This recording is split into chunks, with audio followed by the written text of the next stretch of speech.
بسم الله الرحمن الرحيم. سبح اسم ربك الأعلى الذي خلق فسوى والذي قدر فهدى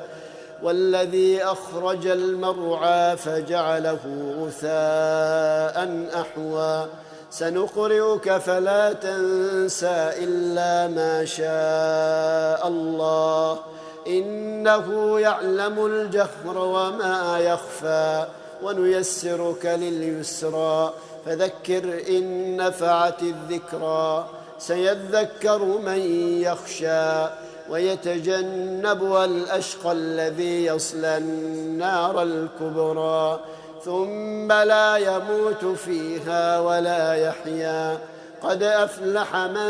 تزكى وذكر اسم ربه فصلى بل تؤثرون الحياة الدنيا والآخرة خير وأبقى إن هذا لفي الصحف الأولى صحف إبراهيم وموسى.